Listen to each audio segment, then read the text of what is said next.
Welcome, thank you. To follow on Senator Collins' comments about our rural veterans, you kind of pointed out that Alaska's in that same bucket. I'm just going to say we're bigger, we're badder, we're just more complicated, as you know. And we're very proud to host more veterans per capita in Alaska than anywhere else out there. And so how we do outreach to our rural veterans has long been a challenge. You and I have had an opportunity to talk about that. But it's everything from traveling the long distances. We're not going to be able to put that veteran in a car more likely than not. It's going to be travel that requires flying. It may be trying to access them through telehealth, but when you have limited broadband, that's a problem. Then we have shortages of local health care providers. So it's complicated in many ways, but all of our veterans deserve this care, and I think we recognize that. So know that I, along with Senator Collins, am very interested in any strategies that you are looking to advance to maintain and expand services in our rural communities. I have talked about establishing an outreach program that would send teams to rural areas that are off the road system to just kind of let them know about their benefits, about the services that are made available. We can't necessarily do everything, but we can at least let you know this is what your VA can do for you. And I would hope that you'd work with us to support that kind of an event. I definitely would, and if you allow me to expand just a minute on that. I think this is one of the issues that I want us to break out of the model in many ways, and I say this in a very generic fashion. I want us to break out of the model that everything has to be the way we've always done it. Right. We have to go to a brick and mortar. We have to go to this as a clinic.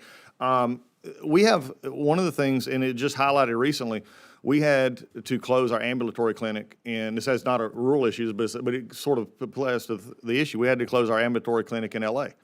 because of the riots and other things going on in L.A.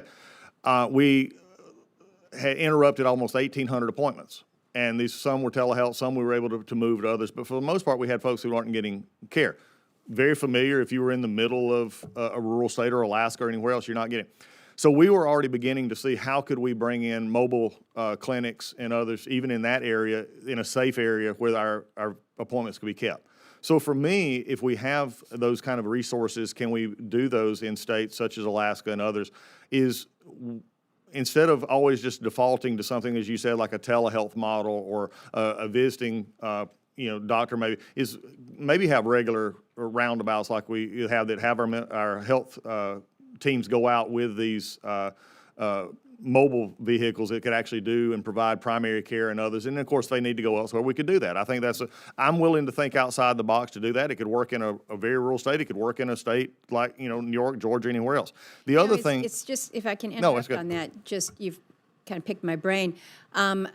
We provide, or there are some nonprofits and some for-profits that provide mobile mammography units that go out to put them on a barge. You go up the river.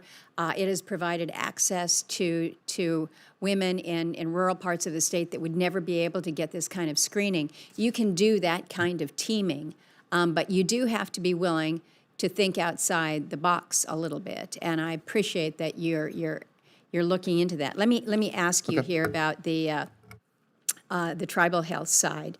I'm pleased that IHS and VA have entered into a reimbursement agreement as we're trying to figure out how we access some of the unique challenges in VA services.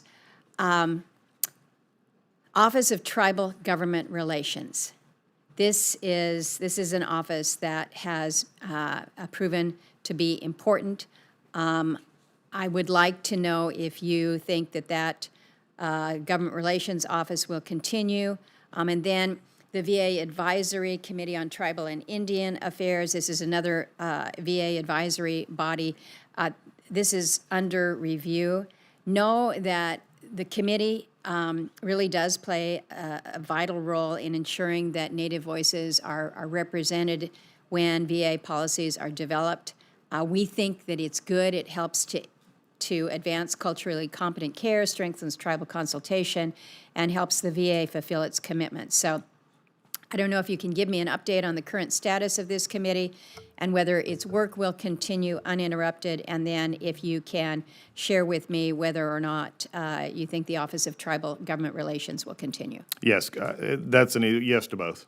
They're both going to be continuing. And also, yeah, we're continuing to outreach as well through, and we're, as I said earlier, we're making sure our intergovernmental offices and working with different organizations is strengthening. We brought in our caseload to make sure that we're reaching out to states, tribes, and others that is being a part of what we do. So they're both increasing, and also I'm looking forward to being, I think, if my schedule is, if they've told me correctly, I'll be up there in October, I think, around some of these issues that will be going on with the tribes. Great. I think hopefully you're coinciding, or you're scheduling that trip to coincide with the Alaska Federation of Native Conference. I believe it in is, October. yes. That's great. Mr. Chairman, I've got a couple of questions that I'm going to submit for the record. One is on the roof of the Palmer Pioneer Home. I can't let a hearing go by without mentioning that, as well as the electronic health record rollout. As you know, the Alaska VA system is going to get the rollout of this technology in 2026. There's a lot of people anxious about that because previous rollouts have not exactly been fun. So you will see those questions submitted for the record. I look forward to that, and maybe later on, and we'll discuss that. And I look forward. The That'd be excellent. electronic health record is very important. Yes, it sure is. Thank you. Thank you, Mr. Chairman. Thank you, Senator Baldwin.